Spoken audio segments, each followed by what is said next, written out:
Well, hello everyone, and this is our last housing market update for the year. And this one is going to be a little bit different. I actually haven't really written a lot of notes for this or really made an outline, which for me is a bit unusual, kind of going live and doing something. So I'm going to try not to ramble a bit. A lot of things are going on in the market, and a lot of things in the last couple of years when we've been doing these videos have really kind of come to light. I've had a little bit of a chance to think about things. One of the things that I've always told everybody is that our point of doing this is about helping people make better decisions. In fact, that's really the whole point of this business. So we're going to go ahead, we're going to roll the credit thing and the intro and get started. So let's do it.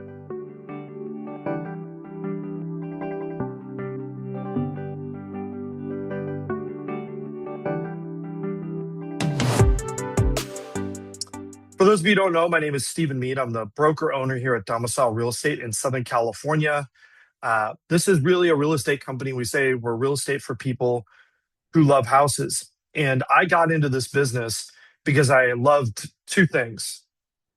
One was economics. I know some of you have talked about my degrees are in economics and physics. So kind of I had a very roundabout, interesting way of getting into real estate.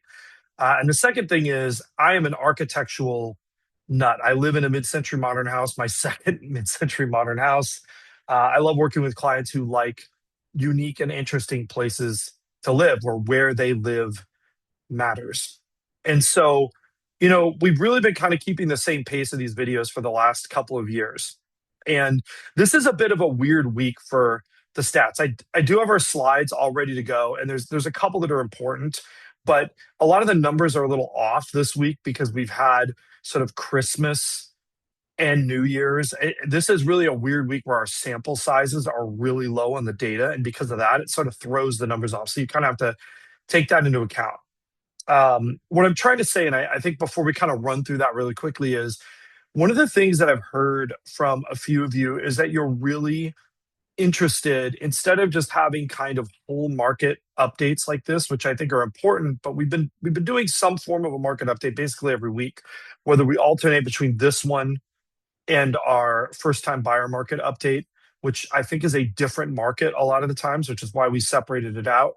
What I'm hearing from a lot of you is that you're also very interested in very specific issues, like something that's going on with insurance, something that's going on with the question of, do we think small houses are going to make a comeback where people will just pay unlimited money if you make a high enough quality house, even if it's only 1,000 square feet?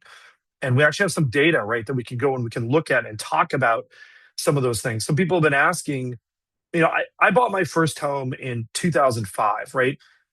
It was not exactly an easy time to buy a house then, but it was definitely an easier time than it is now. And a lot of people ask me, if I were 25-year-old me again, what would I be doing right now? And so one of the ideas that's come up is to make videos that are a lot more issue specific like that, where we talk about a particular decision or a particular item for people to analyze, right? When do you know, for example, like how much of a discount do you need for an HOA that's in trouble, right? And how can you calculate whether that's still going to be a good deal for you or not? How do you know whether an ADU would work out on a property or not? There's a lot of kind of issues surrounding real estate. And I think really there's been a push to kind of make some more videos that are about things like that. The other thing that we really want to do in 2026, something that I'm really excited about, even though this is a bit more work, is to make some more architectural home content, especially around really kind of diving into some of the things that people ask me about a lot in person, right? And so I feel like people are out there wondering about these things. Most of you know, I think I mentioned it a bunch of times before, I previously owned a Cliff May home. Cliff May homes are pretty popular here in California, and Cliff May was a very prolific architect. And so, like Eichler homes, that's really an entry point for a lot of people into mid-century modern houses. But anyhow, we're really looking to change that up. Now, what that means on the flip side is that we probably won't keep up this cadence of doing market updates every single week, right? It probably won't be on this alternating schedule. Instead, we might do one whole market update and one first time buyer market update each month instead of 2 each month, which is the pace we're doing now, because I'd like to sprinkle in some of these other videos about things that people have been asking about. We'd like to bring in some guests, some experts. How many people want to talk to an electrician or a contractor, or understand what it really takes to do some of the things we talk about a lot about doing houses? When we walk through houses with clients, we talk a lot about the potential and what could be, because I think that's really where you make money, is in adding value to properties that way. But what does that really entail? So, really, what I'm saying is expect a lot of changes coming in the next year, because we've been listening and kind of realizing I've been doing this way, I think, a bit too long. So, I apologize for not improvising, improving, and evolving. But the other thing is, we're going to change our market updates around a little bit. There's some stats and there's some things that have wanted to change kind of the structure of that. I want to get back to that idea of helping people with data that helps them make decisions and understand where things are. What's the area like? I don't care what the market is. That represents an opportunity for somebody at some segment of the market, right? Whether it's an up market or down market, there's somebody who benefits, right? There's somebody who's in a good spot. We want to identify what are those scenarios where a market is beneficial to somebody. So expect some big changes coming. We're going to go ahead. We're going to get through some of our stats. This really will be, like I said, this will be an end of an era. This will be us doing it differently than this is kind of going to be the last of the videos, I think, that's exactly like this. So, okay, probably the first thing, and this is the most important thing to look at, is really where are we in terms of inventory. I have said this 1,000 times that people are expecting a big price reduction, really in our market, because we have pretty tame demand at the moment. I would argue we're going to have to see a huge influx in inventory to precipitate the kind of price reductions that I think a lot of people waiting in the wings are hoping for. And I just don't see it. I mean, I'm looking at where we are ending the year, right? So if we look at this chart, under $1 million, are we up in inventory versus last year? Yes. But I think something very interesting to point out is that, we've still got a downward pointing slope on that inventory. I would expect that to turn around in the next couple of weeks. But we're not ending the year with a huge amount more inventory than we had last year. I mean, these are still, in the grand scheme of where the market is, these are not high levels of inventory. So for the most part, we are seeing, the homes that come up and that are priced at the market price.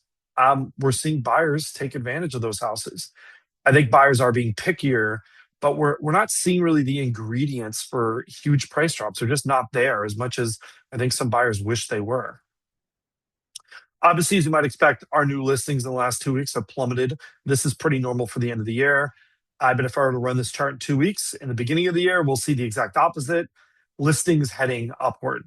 If we look at new escrows, it's a similar story, though I think it's interesting that we notice, we're pretty much around where we were last year, maybe a little bit lower at the end of this year on the new escrows in the last 2 weeks, but sometimes that can be attributed to timing.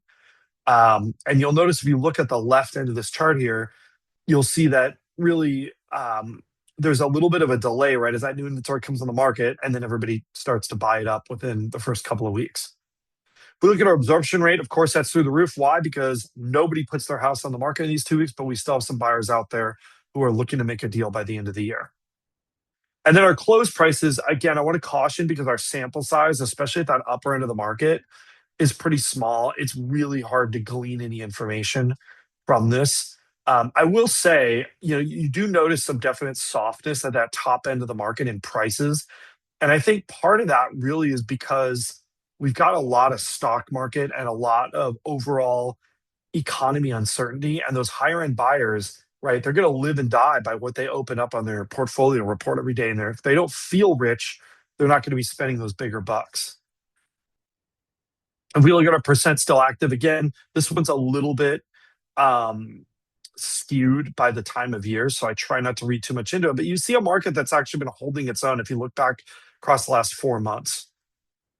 List to close ratio, again, that's a little bit skewed, especially for that 1 to 2 million where our sample size is real low. But guess what? I mean, our market's pretty much in balance. We're really seeing things in that 99 to 100 percentile. If you look at our days on market for new contracts, you'll see that that kind of rose up to 50 days, really kind of like a high point. But that's not really very far off from where we were at last year. Again, like people are expecting some of these big things to happen, and they're just not happening. Our affordability chart, again, this one's a bit skewed in terms of that payment index. But guess what? I mean, the rent and buy scenarios have not grown at vastly differing rates. So, I don't see us in some weird housing purchase bubble, right? Anytime I've shown what this graph looked like in the years 2000 to 2005, you see that payment indexes runs away from rent index. And then finally, we've got our prevailing mortgage rates, which have just been very slowly but steadily heading down over the year. And I think buyers have just been kind of acclimating to that as it's happened.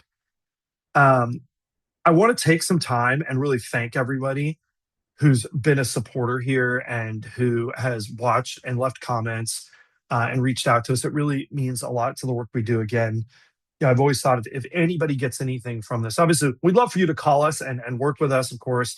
But if anyone is helped by this and can make better real estate decisions, I think that what we're doing is a success. We've got some big changes planned for 2026. I'm personally really excited about some of the new directions, and I can't wait to see you for our upcoming videos. Thanks so much for watching. Don't forget to like, subscribe, hit that notification bell, and we will see you again real soon.